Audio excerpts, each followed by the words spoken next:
오늘 가사를 다 외워서 하시니까 훨씬 더 성령 충만한 것 같습니다. 예, 더 이렇게 영적으로 몰입이 되는 것 같고, 또 우리 송 권사님이 주의만 하시는 게 아니라 몸차양도 같이 하시더라고요. 주의는 산성, 방패, 그다음에 소망. 이거 누구 아이디어입니까?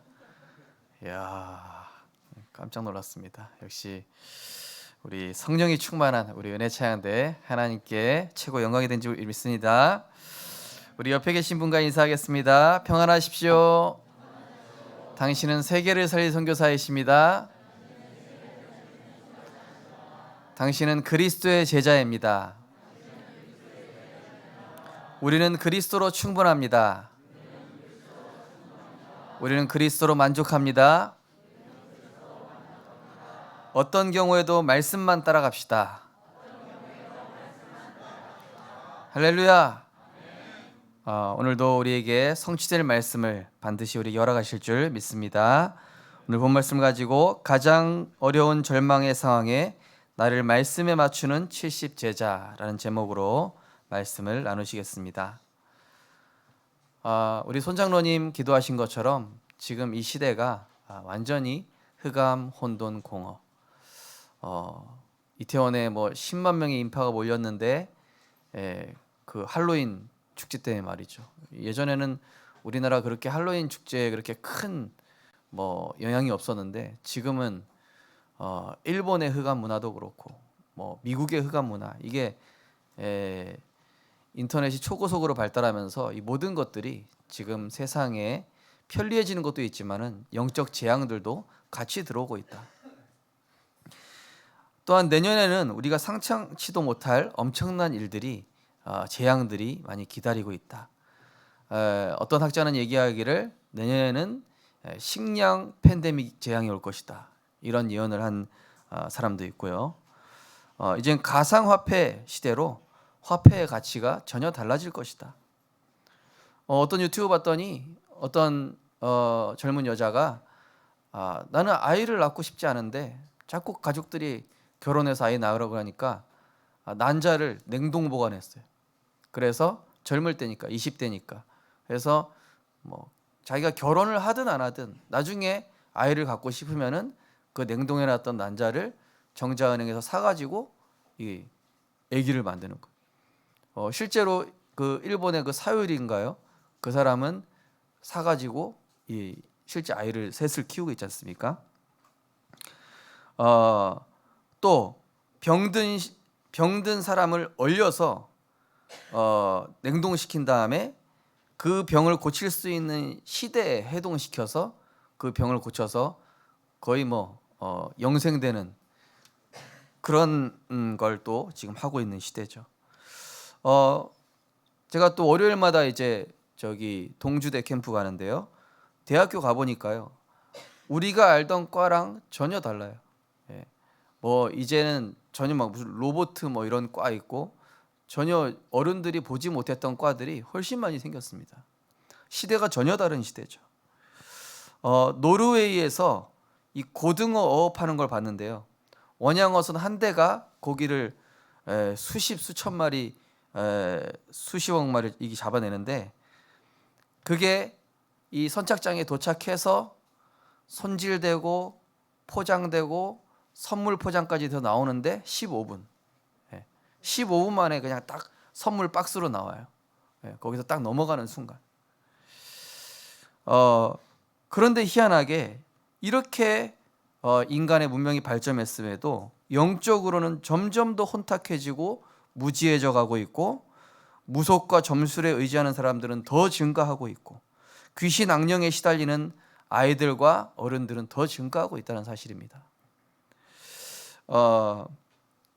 이 뭐 할로윈 축제 아까 말씀하셨지만은 이 시기가 되니까요, 뭐 마트, 뭐 대형 마트, 다이소, 뭐 음식점 할 거 없이 다 그 귀신 모양으로 다 꾸며놨어요.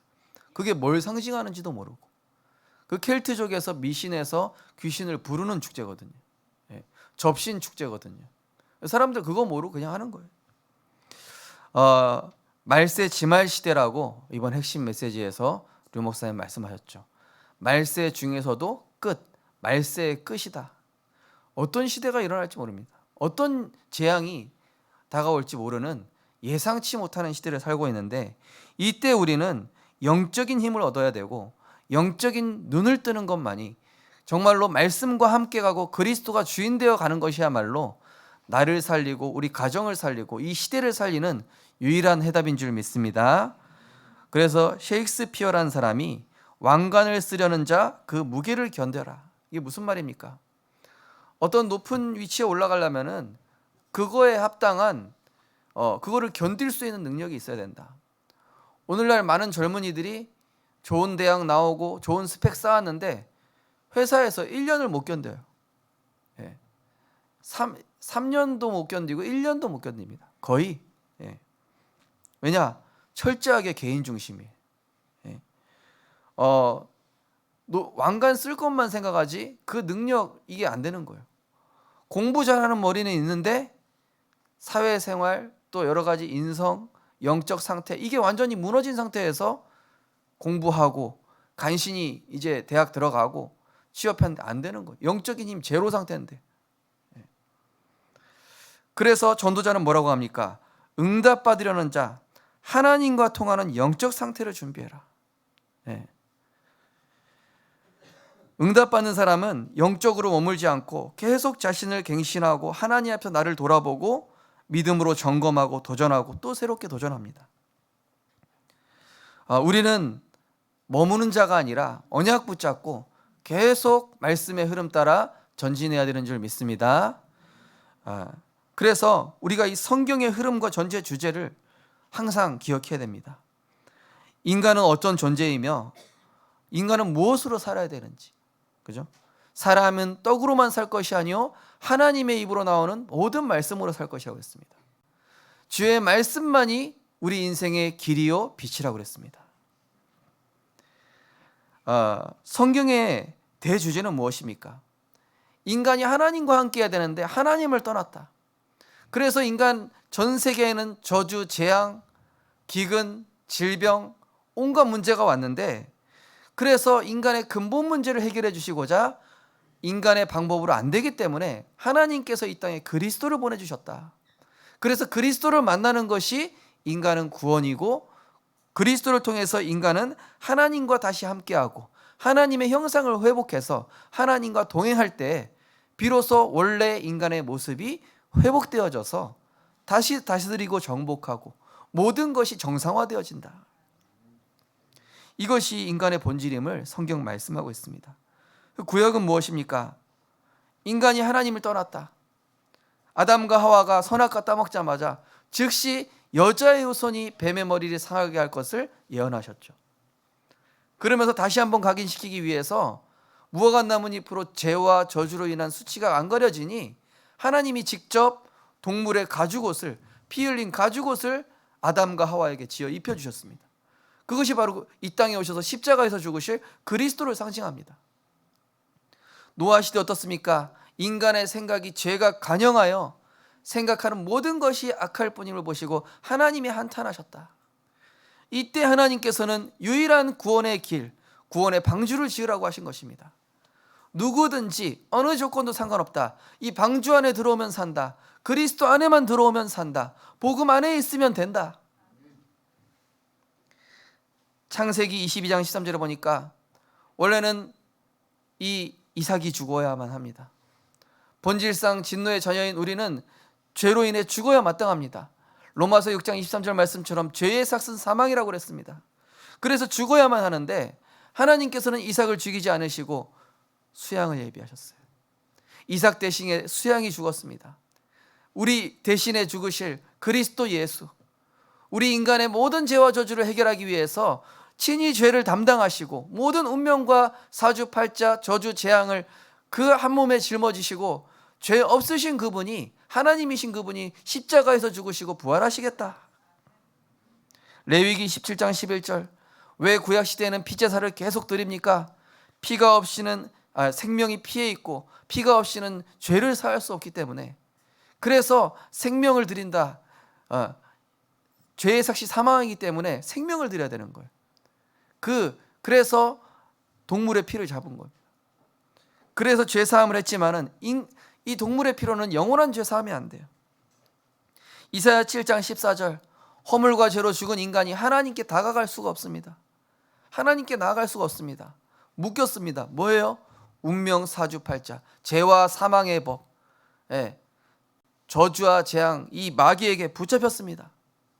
그러니 점도 치고 무속인 찾아가고 계명도 해보고 가정과 가문에 흐르는 영적인 문제는 끝없이 밀려오는데 해결은 안 되고, 그래서 하나님이 직접 우리를 찾아오시겠다.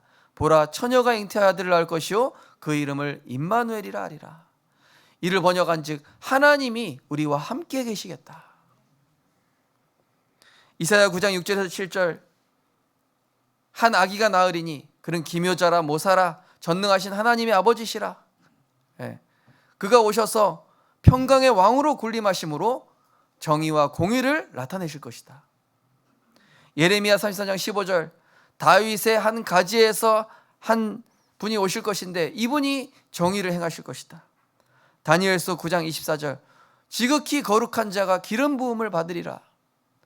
이 구약 성경에 예수 그리스도께서 이 땅에 오셔서 사단의 권세를 멸하시고 모든 저주 재앙을 십자가에서 끝내시며 하나님 만난 유일한 길을 여실 것을 명백하게 설명하고 있는 줄 믿으시기 바랍니다. 그래서 이 신약은 뭡니까? 사복음서.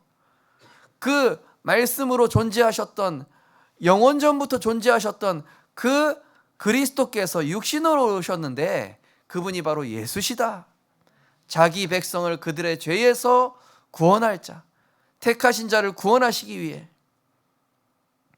말씀이 육신이 되어 우리 가운데 거하심에 피조물의 모습으로 이 땅에 오셨어요.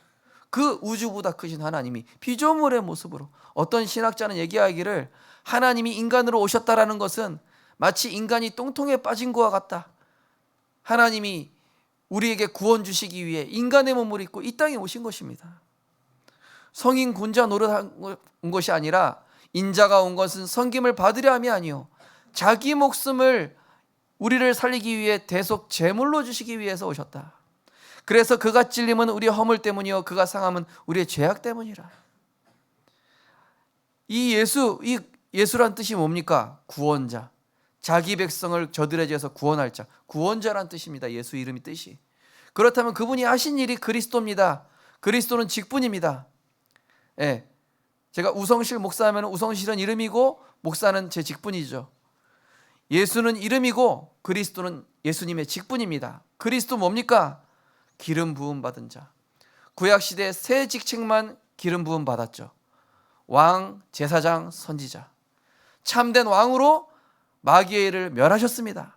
하나님의 아들이 나타나신 것은 마귀의 일을 멸하려 하심이라. 참된 제사장으로 우리의 모든 죄를 십자가에서 끝내셨습니다. 그리스도 예수 안에 있는 생명의 성령의 법으로 죄와 사망의 법에서 우리를 해방시켰다. 예수께서 이르시되 내가 곧 길이요 진리요 생명이니 나로 말미암지 않고는 아버지께로 올 자가 없느니라. 참된 선지자로 하나님 만나는 유일한 길을 열어주신 것입니다. 이게 복음이요, 이게 구약에 예언되어 있었던 복음이고 신약에 완성되어서 사도행전부터는 이 예수 그리스도의 언약을 붙잡았더니 하나님 나라의 일을 이루는 사람들에게 성령께서 예수 그리스도 이름으로 성령으로 역사하신다. 이게 기록된 게 성경 전체 아닙니까? 그런데 이 사단이란 존재는 우리의 본질을 자꾸 깨트립니다. 왜곡시킵니다.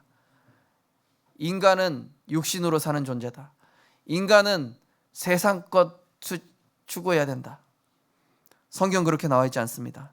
성경은 인간의 본질을 분명히 말씀하고 있습니다. 하나님의 형상대로 지음 받은 인간.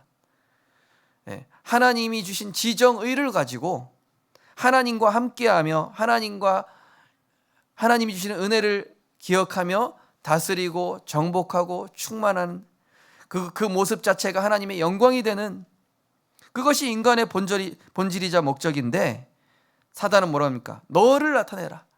네가 하나님 자리에 서라. 너를 위해 육신껏 투자해라. 그죠? 사단은 뭐라 그럽니까? 하나님 생기 불어넣어서 하나님의 형상대로 창조된 인간은 하나님 은혜로 사는 존재인데 사단은 내가 하나님 자리에 서서 내가 원하는 대로 내 입장에서 선택, 판단, 결정해라. 그죠? 우리 성도님들, 렘넌트들 모든 선택, 판단, 결정에 말씀의 인도 받으시기 바랍니다. 하나님의 은혜가 무엇입니까? 하나님의 뜻이 무엇입니까? 제가 이사 가려 합니다. 제가 결혼하려 합니다. 제가 사업하려 합니다. 제가 취업하려 합니다. 하나님이 원하시는 그 자리로 나를 인도하옵소서. 이게 성령 인도받는 선택, 판단, 결정이에요. 하나님은 인간은 말씀 중심, 동산 중앙에 두셨습니다. 저 끄트머리 안 보이는 데 둔 것이 아니라 항상 볼 수 있도록 동산 정중앙에 선악과를 두셨다. 그리고 이것을 먹는 날에는 정령 죽으리라. 하나님 말씀 떠나는 날에는 죽는다. 말씀 중심, 언약 중심. 어제 제가 핵심 말씀 듣는데 우리 권사님 청소하신다고 문 쾅쾅쾅 두드리시는 거예요. 안 열어줘요. 안 열어드렸어요. 제가 그 권사님 싫어서가 아니라 저는 말씀 듣는 시간에는 그 누구도 저 방해할 수 없습니다. 예. 전 차단합니다. 예전에 말씀 듣는데 조은이가 들어오더라고요. 호통 쳤어요. 나가!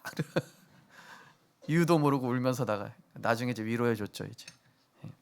말씀 들을 땐 들어오면 안 된다. 그 다음부터 문 자물쇠 걸어놓고 말씀 들었죠. 예. 이스라엘 백성 출애굽한 다음에 언약궤 중심으로 계속 뺑뺑이 돌린 거예요. 그게 뭘 훈련시킨 거죠? 언약 중심, 말씀 중심으로 살아갈 때 만나도 내리고 메추라기도 내리고 불기둥과 구름기둥으로 광야에 있음에도 언약궤만 따라갔는데, 말씀만 따라갔는데 책임지신다는 거 아닙니까? 그런데 사단은 창세기 6장에 육신 것을 위해 내 삶, 내 시간, 내 경제, 내 인생의 모든 거, 네 거 너를 위해 투자해라. 창세기 31장에 그 하나님의 은혜 속에 사는 인간의 모습 심히 보시기에 좋았더라. 복음 속에 있는 모습, 말씀 중심으로 사는 모습, 하나님이 심히 보시기에 심히 좋았더라. 그 은혜 속에 있는 존재 자체로 사랑스럽고 소중한 존재임을 기억하시기 바랍니다. 우리 인생은요, 복음 안에 있을 때 가장 빛나는 거예요. 우린 말씀 속에 있을 때 우리의 인생이 빛납니다. 전도 속에 있을 때, 선교 속에 있을 때. 저는요, 우리 우건사님 이렇게 말씀 증거하는 그 사진 모습 볼 때, 야, 미스 코리아보다 이쁘다. 제 눈에는 그렇게 보여요. 예. 막 나이트클럽에서 막 이렇게 춤추고 뭐 그런 사람들이 이뻐 보는 게 아니라 정말 저 아이들한테 복음 전하는 저 모습 너무 아름답고 너무 이쁘고 너무 사랑스럽고 하나님 보시기 얼마나 기뻐하실까? 그런데 사단은 뭐라 그럽니까? 창세기 11장에 네 것을 위해 사람들과 싸우고 분쟁하고 이겨서 그 자리를 네가 쟁취해라. 이게 세상 원리예요. 우리는 어려울수록 오늘 에스겔서 37장이 포로돼서 이제 에스겔 선지자를 에스골 골짜기에 하나님께서 환상을 보여주시는 거예요. 마른 뼈인데 2절에 보니까 아주 말랐더라. 이건 무슨 뜻입니까? 완전히 소망이 없다. 완전히 절망 상태. 아무것도 할 수 없는 상태. 어렵고 힘들수록 그리스도의 제자는 성경의 본질과 복음의 본질로 돌아가야 합니다. 이때 진짜 응답이 뭔지 체험되고 진짜 축복의 의미를 깨닫게 돼요. 제가 준목이었을 때가 있습니다. 목사 안수 받기 전에 부목사로 있는데, 준목으로 있는데요. 이 성희 사모는 이제 발병해가지고 부산 치유사학원 다니는데,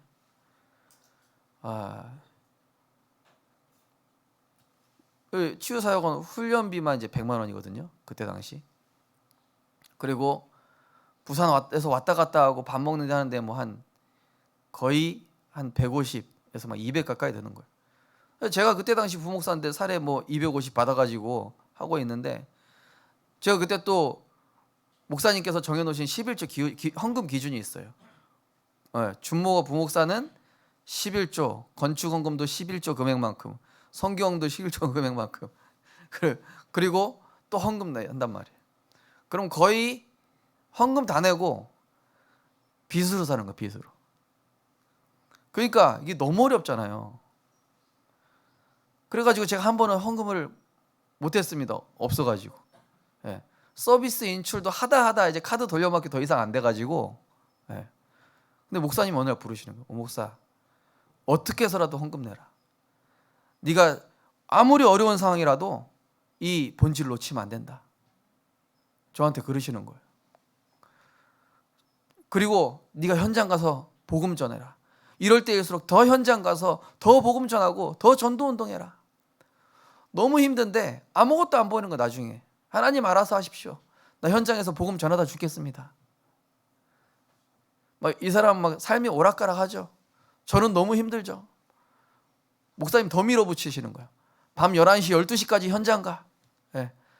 나중에 아무 생각이 안 나요. 네. 내가 몸 안에 있는지 몸 밖에 있는지. 근데요, 그때 제 인생의 중요한 복음의 가치, 성경적 전도 운동, 렘넌트 운동 다 깨달았어요. 그때 중요한 거 다 각인됐어요. 아, 이걸로 사는 거구나. 아, 이게 일이 인생에 내가 빚지는 게 문제가 아니라 지금 내 인생에 하나님이 가장 중요한 인생 작품, 내가 무엇으로 살아가는 게 내 인생의 본질이며 내가 무엇을 위해 살아가는 것이 정말로 이 세상에 무엇이 필요한지 깨닫게 해주시고 체험하게 해주시고 눈 열어주시고, 그때 모든 게 이 사면 초가고 그야말로 앞뒤 뭐 사방 진퇴양난 상태. 근데 그때 완전히 오직 복음 속으로 들어가라는 거예요. 게다가 헌금도 똑바로 하래요. 없는 거 다 안다. 목사님, 내가 네 사정 다 알지 않냐? 근데 너 지금 하나님이 너 시험하는 거다. 하나님이 네 인생 붙잡고 있다. 그때 이제 하나님이 진짜 현장 가는데 막 문 열어주시고 막 성령의 역사 막 일어나는 거예요. 막 다락방 문 열리고 막 곳곳에 막 교수 문 열리고, 서울 이 중심으로 막 교수의 문, 뭐 지역에 막 쫙 열리는 거예요. 아, 그렇구나. 진짜 축복이 이거구나. 내가 아무리 어려운 상황 속에 있어도 주님과 동행하면은 어떤 풍파 속에 있어도 어떤 절망 속에 있어도 상관이 없구나. 제가요 방주 안에 있는 것 같더라니까요. 하나님이 나를 보호하시는 것 같더라니까요. 예레미야 29장 11절 말씀, 여호와의 말씀이니라. 너희를 향한 나의 생각을 내가 아나니 평안이요 재앙이 아니니라. 너희에게 미래와 희망을 주는 것이니라. 하나님이 사랑하시니까 우리를 진짜 본질로 밀어붙이시는 거예요. 하나님이 우리 사랑하시니까 전도자로 살아가라고 내가 의지하고 있는 걸 없애시고, 사람 의지하는 습관, 인본주의 쓰는 습관, 잔머리 굴리는 습관, 체질, 각인 뿌리, 불신앙하는 체질, 이거 다 뒤집으시려고 하나님이 우리를 절망의 끝자락 가운데 몰아넣으시더라고요. 나중에 어떻게 되냐? 하나님 마음대로 하십시오.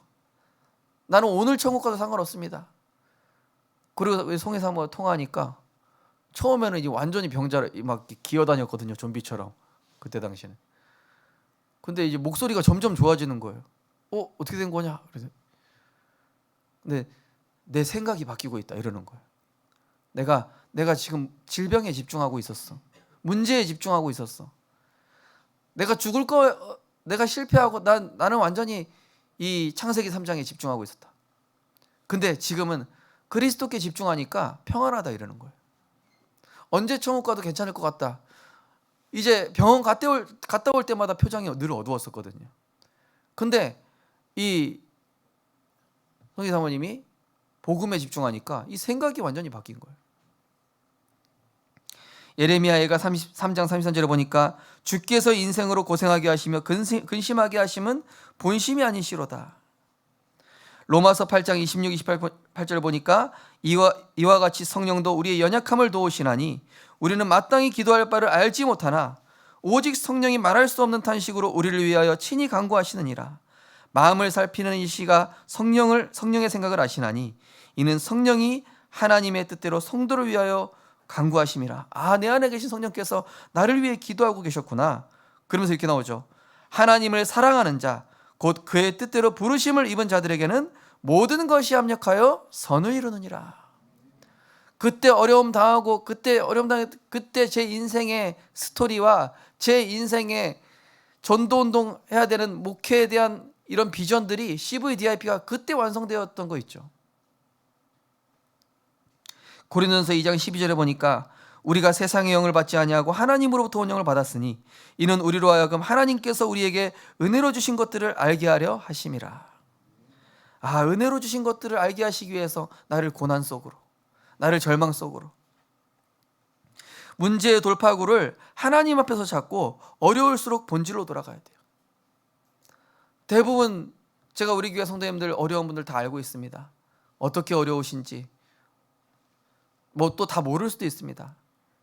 그러나 어쨌든 우리 성도님들 어려울수록 인본주의 차단하셔야 돼요.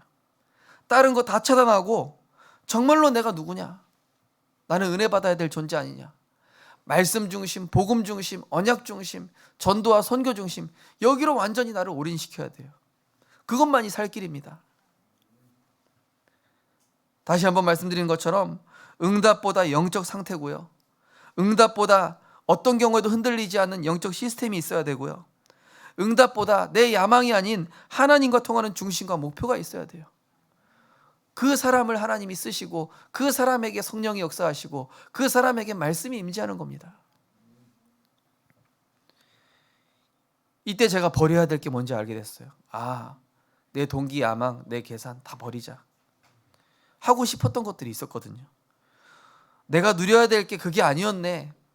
복음만 누리고 말씀만 누려야 되는 거였구나. 전도운동만 생각하게 되더라고요. 왜냐? 다른 거 생각하려니까 머리 아파.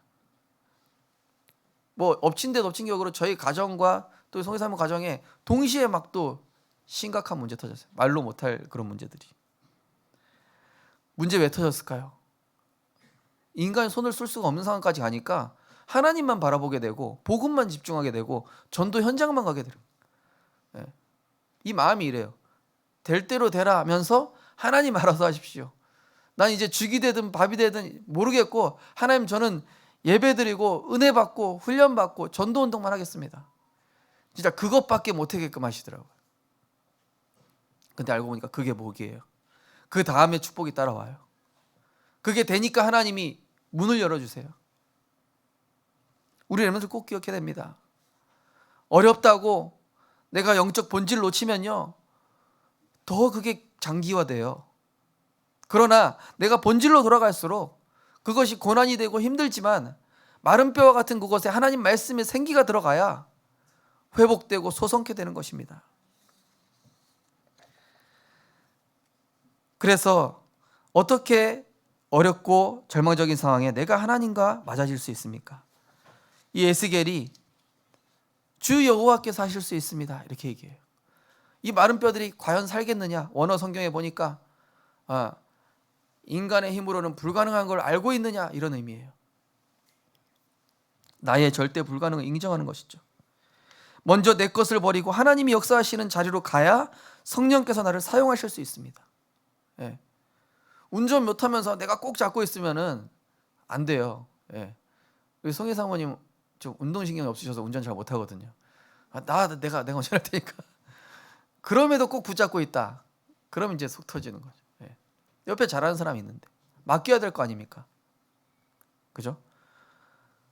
내가 내 자녀 붙잡고 있고 내가 내 사업 붙잡고 있고 내가 우리 가정 붙잡고 있으니 하나님이 역사하시지 않는 거예요. 옆에서 그냥 구경하고 계신 거예요. 언제 자리 내줄 거니 이러면서요. 언제 내가 역사할 수 있도록 기회를 줄 거니 이러면서 하나님 가만 보고 기다리시는 거예요. 내가 주인 되어 있으면은 성령께서 나를 사용하실 수가 없어요. 그래서 에스겔 37장 1절에 보니까 주 여호와께서 권능으로 내게 임재하시고 그의 영으로 나를 데리고 가서 골짜기 가운데 두셨는데 뭐죠? 말씀이 역사하는 자리로 나를 끌고 가신 거예요. 우리 성도님들 어떤 경우에도 말씀이 역사하는 자리에 끌려가시기 바랍니다. 그래야 응답이 시작돼요. 그게 문제 해결의 실마리입니다. 그게 문제 해결의 돌파구예요. 그 뼈 사방으로 지나가게 하신 본즉 그 골짜기 주변에 뼈가 심히 말랐고 아주 말랐더라. 아무 소망이 없음을 뜻하죠. 에스겔은 하나님의 말씀에 임재하는 에스겔 골짜기로 가서 자신의 모든 것 내려놨습니다.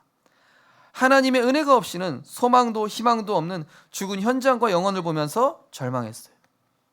이 소망 없구나. 인간의 방법으로 소망 없구나. 우리 가정의 문제, 내 힘으로 더 이상 안 되겠구나.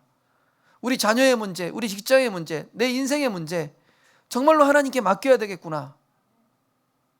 우리 성도님들, 렘넌트들, 사랑 앞에서 울지 마시고 하나님 앞에서 우시기 바랍니다. 힘들면 사랑 앞에서 자꾸 울려고 그래요. 그 눈물을 사람 앞에 보이지 말고 하나님 앞에 보여라. 말씀 앞에서 눈물을 흘려라. 히스기야처럼 말씀 앞에서 내 마음을 쏟아놓는 겁니다. 에스겔은 나중심의 생각, 경험, 노력을 내려놓고 하나님의 절대 주권, 하나님의 완전하심, 하나님의 전능하심 앞에 완전히 버리고 내려왔어요. 여호와께서만 아십니다. 이게 절대 주권 인정하냐 한 거죠. 그죠? 여호와께서 하실 수 있습니다. 하나님이면 됩니다. 말씀이면 됩니다. 그리스도면 됩니다. 인간은 하나님 앞에서 자신의 연약함과 부족함에 절망함으로 절대 불가능함을 알고 인정할 때 은혜를 주십니다. 하나님은 하나님 앞에서 겸손한 자에게 은혜를 주신다고 그랬습니다. 하나님 앞에서 내 주장이 강하고 내 생각이 강하고 내가 하고 싶은 계획을 밀어붙이고 하나님 이거 왜 안 됐습니까? 이게 아니라 정말로 이 하나님 앞에서 나는 아무것도 아닌 존재임을, 그죠? 그러면서 절망만 할 것이 아니라 동시에 나는 절대 불가능이지만 하나님만이 절대 가능하시고, 그죠? 오늘 말씀에 나오죠. 네. 내가 대답하되 주 여호와여 주께서 아시나이다. 하나님 말씀대로 대언합니다.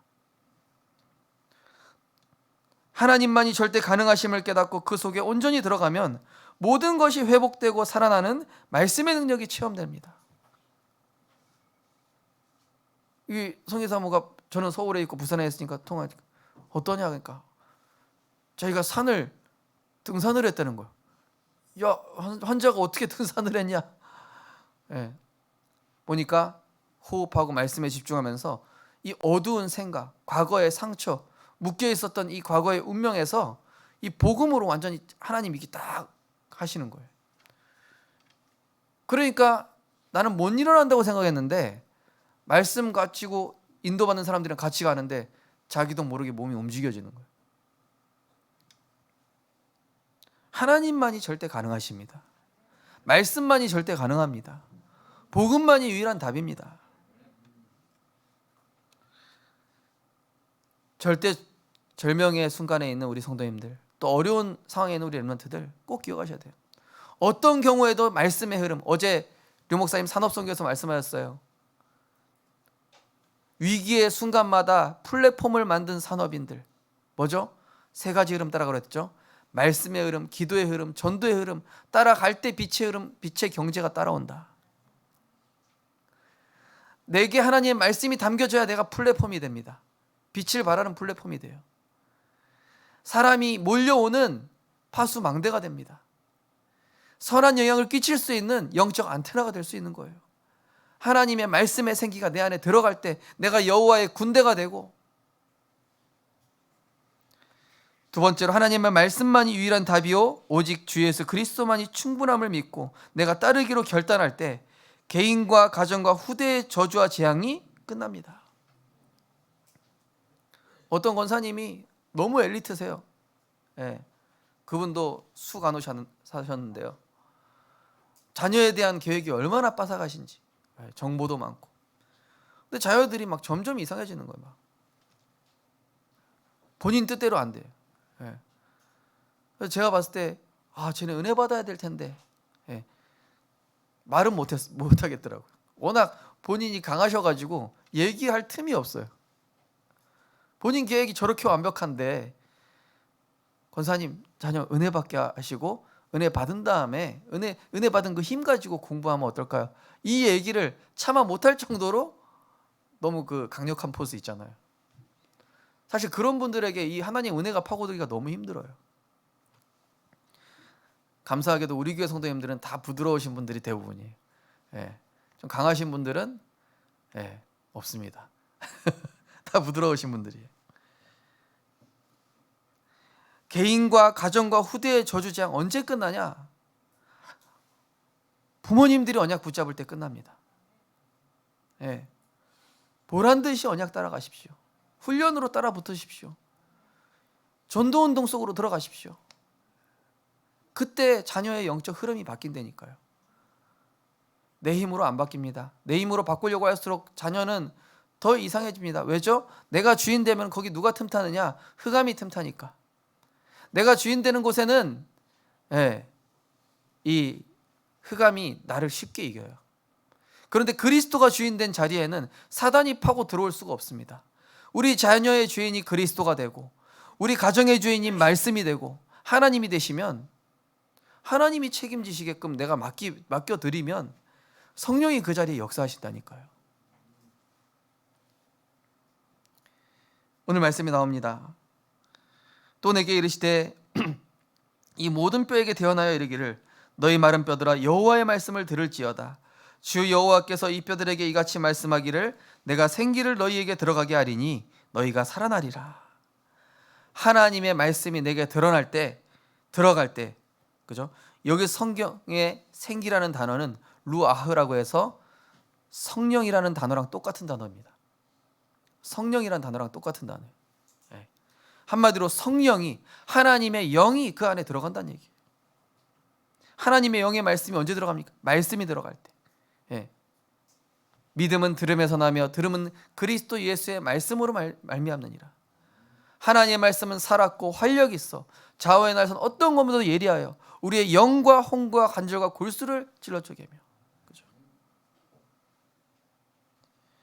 예배와 말씀과 훈련은 영혼의 생명줄임을 알고 우리가 어떤 경우에도 놓치지 말아야 됩니다. 저는 그래서 이 말씀 듣는데 제 모든 걸 겁니다. 우리 성도님들도 그렇게 하시기 바랍니다. 진짜 말씀 혹시 내가 사정해서 말씀 못 들었다, 말씀 들으십시오. 가급적이면 바로 듣는 게 제일 좋지만은 못 들으셨더라도 꼭 나중에 들으셔야 돼요. 왜냐? 지금 나한테 터져 있는 그 문제에 대한 답이 거기 나와 있다니까요. 말씀 놓쳐놓고 멀리서 답 찾는다니까요. 자꾸 말씀 놓치면은요 이게 굉장히 소견이 좁아집니다. 사사기 21장 말씀처럼 자기 소견대로 하니까 우리 인간의 소견이 얼마나 좁습니까? 하나님의 생각은 얼마나 큽니까? 그죠? 내 생각이 틀렸고 하나님의 말씀을 인정하고 말씀 속으로 들어갈 때 실타래같이 얽혔던 이런 문제들의 답이 길이 보이는 것입니다. 그래서 잠언 7장 2절에 보니까 시편 119편 105절에 주의 말씀은 내 발의 등이요 내 길의 빛이니이다. 잠언 7장에 보니까 내 계명을 지켜 살며 내 법을 내 눈동자처럼 지키라. 이것을 내 손가락에 매며 내 마음판에 새기라. 그리하면 이것이 너를 지켜서 음녀에게 말로 호리는 이방 여인에게 빠지지 않게 하리라. 여기에 음녀와 이방 여인은 뭡니까? 사람의 소리에, 불신앙의 말에, 세상의 분위기에 거기에 속지 않도록 너를 지킬 것이다. 이 말씀이. 요한복음 14장 21절 보니까 나의 계명을 지키는 자는 내 아버지의 사랑을 받을 것이요 나도 그를 사랑하여 그에게 나를 나타내리라. 하나님 말씀 따라가는 자에게 성령께서 나타내시리라. 그죠? 말씀 따라가는 자에게. 요한복음 15장 5절에 보니까 나는 포도나무여 너희는 가지라. 그가 내 안에 내가 그 안에 거하면 사랑의 열매를 많이 맺나니 나를 떠나서는 너희가 아무것도 할 수 없음이라. 우리 고백하겠습니다. 하나님을 떠나서는 나는 아무것도 할 수 없습니다. 하나님의 은혜로 살아야 합니다. 성령께서 되어지게 하십니다. 말씀 안에 있으면 됩니다. 그래서 하나님 은혜 없이 진행된 모든 일들은 이 썩은 동아줄이에요. 우리 전래동화에 나오죠. 썩은 동아줄이라니까요. 올라가다 떨어집니다. 바벨탑처럼 쉽게 무너집니다. 시편 127편 1절에 보니까 여호와께서 집을 세우지 아니하시면 세우는 자의 수고가 헛되며 여호와께서 성을 지키지 아니하시면 파수꾼의 깨어 있음이 헛되도다. 잠언 16장 9절에 사람이 마음으로 자기 길을 계획할지라도 그의 걸음을 인도하시는 이는 여호와시니라. 잠언 19장 21절에 사람의 마음에는 많은 계획이 있어도 오직 여호와의 뜻만이 완전히 서리라. 이 제 계획대로 제 뜻대로 되는 게 하나도 없는 거예요. 그러다 보니까 제 생각이 점점 죽어요. 안 되겠다. 내 생각대로 할수록 어려워진다. 말씀만 따라가야겠다. 말씀만 따라가니까 본질이 뭔지 알겠어요. 내가 뭐에 지금 집중해야 되고 내가 무엇을 위해 살아야 되는지. 그래서 히브리서 4장 16절에 나옵니다. 우리는 긍휼하심을 받고 때를 따라 돕는 은혜를 얻기 위하여 은혜의 보좌 앞에 담대히 나갈 것이니라. 그때마다 그 상황마다 하나님이 주시는 은혜가 있습니다. 말씀 따라가는 것입니다.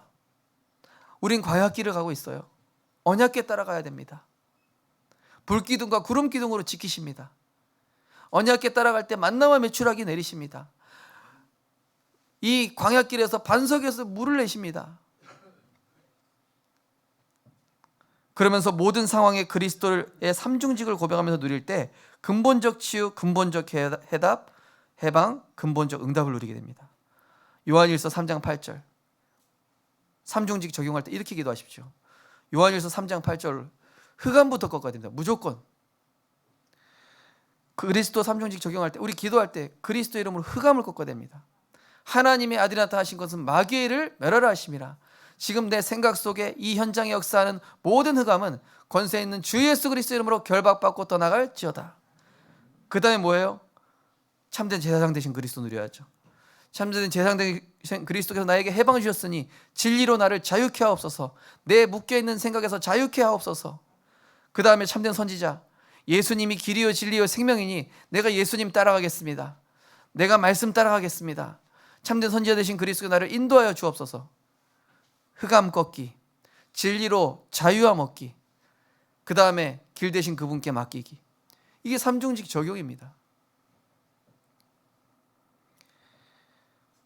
우리가 말씀을 너무 많이 안 들으면 말씀에 대한 거부 반응이나 반감이 일어나기도 합니다. 그러나 그것은 나의 영적으로 무너진 부분이 치유되는 과정이에요. 말씀은 힘들어도 어려워도 심지어 듣기 싫어도 내가 들어야 삽니다. 내 영혼이 살아야 삽니다. 말씀 한번 들어볼까가 아니라 말씀 아니면 나는 죽을지도 모른다. 말씀 아니면 나는 살 수 없다. 말씀을 들어야 내가 빛의 경제가 오는 플랫폼이 됩니다. 말씀을 가져야 내가 어디를 가도 축복이 따라오는 사람이 되고요. 말씀 가진 사람을 불신자가 우습게 볼 수 없을 만큼 하나님이 격을 높이십니다. 노예라 할지라도 바로 왕이 요셉을 노예로 보지 않아요. 격이 달라요. 하나님의 말씀 사람은 격이 다릅니다. 세상에서 격이 다릅니다. 내 것으로 살아가면은 그게 내 격이 되는 거예요. 그런데 하나님의 것을 가지면 그것이 나의 격이 됩니다. 그게 나의 수준이 됩니다. 우리 부모님들 다시 한번 말씀드립니다. 부모님이 말씀의 흐름 타야 자녀가 살아납니다. 그게 자녀 살리는 길이에요. 어떤 일을 하시더라도 가급적이 먼저 말씀 들으시고 말씀 안에서 일하시고 그래야 가정에 오래된 저주가 꺾이게 돼 있습니다. 어떤 분들은 꿈꾸고 꿈 얘기하시는 분이 있어요. 꿈 의지하지 마시고 어떤 분은 또 유튜브 이상한 거 보고 유튜브. 지금 이 말세 지말 시대는요 철저하게 말씀 따라가야 됩니다. 네. 이상한 유혹거리 듣지 마시라니까요. 말씀 정확한 말씀 따라가셔야 돼요. 세 번째로 하나님의 말씀을 우리는 매번 새 은혜로 받고 똑같은 말씀이 아니라 항상 새 은혜로 받고 말씀대로 인도받고 말씀대로 적용하고자 할 때 그죠? 오늘 이 에스겔이 얘기합니다. 주 여호와께서 이 뼈들에게 이같이 말씀하시기를 내가 생기를 너희에게 들어가게 하니 너희가 살아나리라. 7절에 보시면은 이에 내가 명령을 따라 대언하니 하나님의 말씀, 하나님의 그 말씀대로 내가 순종했더니 그 말씀을 대언했더니 소리가 나고 움직이며 이 뼈 저 뼈가 맞아 뼈들이 서로 연결되더라. 정상화, 치유. 막 비정상으로 돼 있잖아요. 지금 세상이요.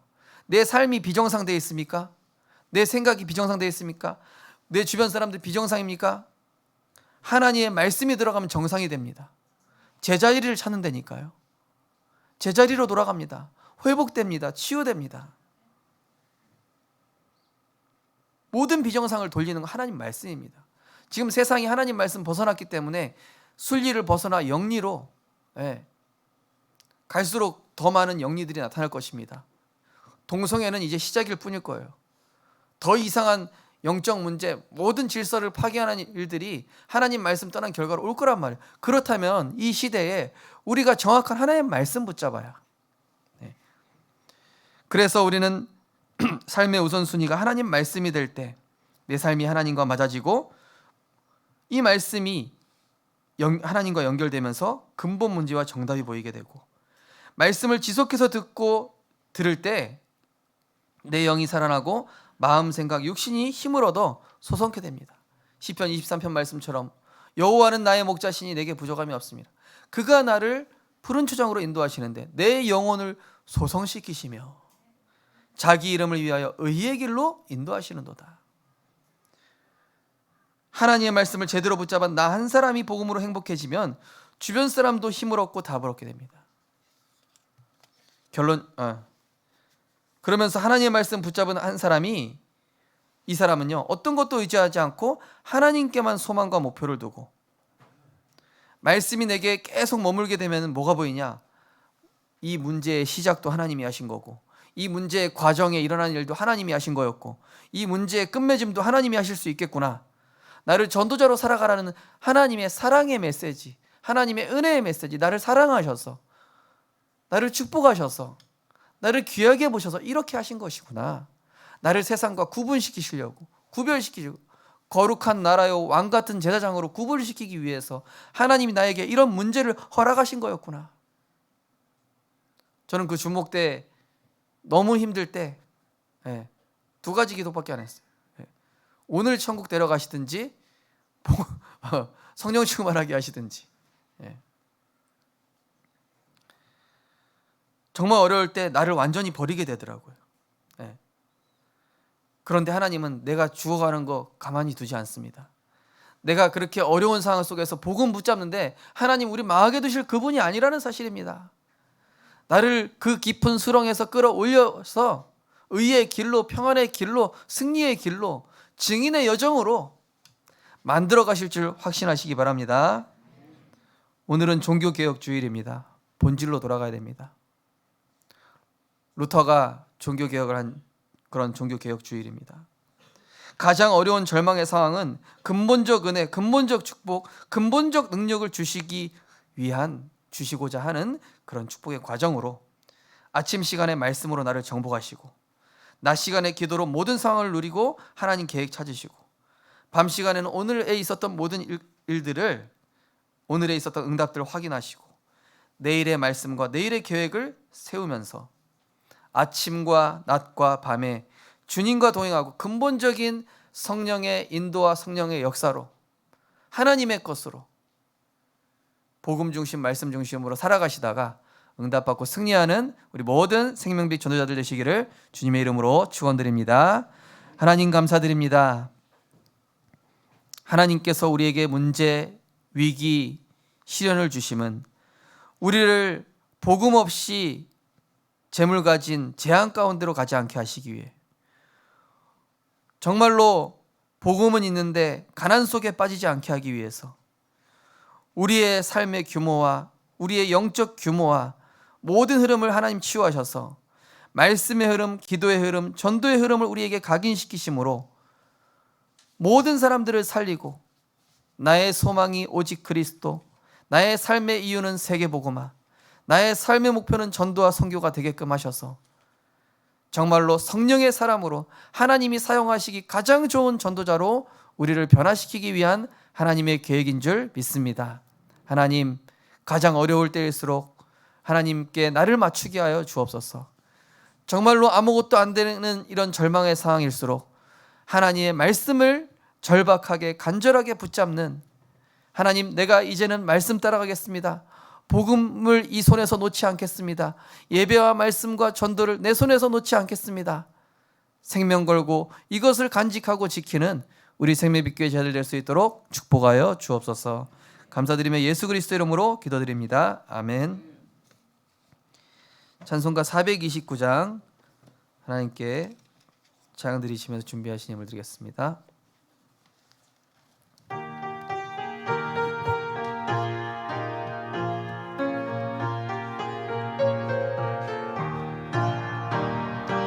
세상 모든 풍파 너를 흔들어 약한 마음 낙심하게 될 때에 내려주신 주의 복을 세어라. 주의 크신 복을 내가 알리라. 받은 복을 세어 보아라. 크신 복을 내가 알리라. 받은 복을 세어 보아라. 주의 크신 복을 내가 알리라. 세상 근심 걱정 너를 누르고 십자가를 등에 지고 나갈 때 주가 내게 주신 복을 세어라. 두려움 없이 항상 찬송하리라. 받은 복을 세어 보아라. 크신 복을 내가 알리라. 받은 복을 세어 보아라. 주의 크신 복을 내가 알리라. 세상 권세 너의 앞길 막을 때 주만 믿고 낙심하지 말아라. 천사들이 너를 보호하리니 염려 없이 앞만 보고 나가라. 받은 복을 세어 보아라. 크신 복을 내가 알리라. 받은 복을 세어 보아라. 주의 우리 3절 다시 한번 하겠습니다. 세상 권세 너의 앞길 막을 때 세상 권세 너의 앞길 막을 때 주만 믿고 낙심하지 말아라. 천사들이 너를 보호하리니 염려 없이 앞만 보고 나가라. 받은 복을 세어 보아라. 크신 복을 내가 알리라. 받은 복을 세어 보아라. 주의 크신 복을 내가 알리라.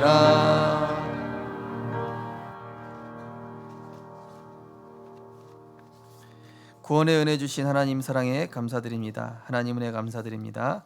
범사에 감사합니다. 범사에 감사합니다. 그리스도 한 분만으로 충분한 복음 누리며 현장 살리는 증인의 삶 살게 하소서. 하나님 은혜 감사드립니다. 저희 가정의 영적 상태 본질 알게 하심을 감사합니다. 세상 따라가지 말고 말씀 따라가는 70 제자 속에 있게 하옵소서. 우리의 생사 화복을 주관하시고 우리의 인생 여정을 전도자의 인생 여정으로 복음화시키시고 치유하시며 만들어 가시는 하나님의 은혜를 감사드립니다. 하나님, 오늘도 말씀을 통하여 우리 인생의 본질이 어디에 있어야 되는지, 내 정체성은 무엇이고 나의 현주소가 무엇인지 오늘 말씀을 통해서 확인하게 하심을 감사드립니다. 우리는 은혜 속에 살아가야 합니다. 하나님의 말씀으로 내 영혼이 소성케 되고 하나님의 말씀에 인도받을 때 모든 것은 정상화되어지고 또 성령이 임재하고 말씀이 임재하는 그곳에 있을 때 마른 뼈와 같은 나의 상태가 회복되고 마른 뼈와 같은 우리 가정이 살아나고 마른 뼈와 같은 우리 직장이 살아나고 마른 뼈와 같은 세계 현장이 복음의 말씀의 빛으로 생기 되신 그 말씀의 능력으로만 살아날 줄 믿습니다. 하나님, 그리스도를 주인 삼게 하여 주옵소서. 내 생각의 주인된, 내 마음의 주인된 완악한 것들을 깨뜨려 주시고 오직 그리스도께서 나를 통치하시고 성령의 다스림 받는 우리들 되게 하여 주옵소서. 귀한 예물 축복하셔서 237 나라 5천 종족 살릴 뿐만이 아니라 우리 성도님들이 빛의 경제가 몰려오는 플랫폼, 파스망, 안테나 되어서 가는 곳곳마다 그리스도의 생명의 빛을 발하는 정말로 선한 영향을 미치는 절대 제자 될 수 있도록 하나님 축복하여 주시옵소서. 11조 감사 건축 각종 예물로 하나님 영광 돌렸사오니 그 믿음의 중심에 응답하여 주옵소서. 예수 그리스도 이름으로 기도드리옵나이다. 아멘.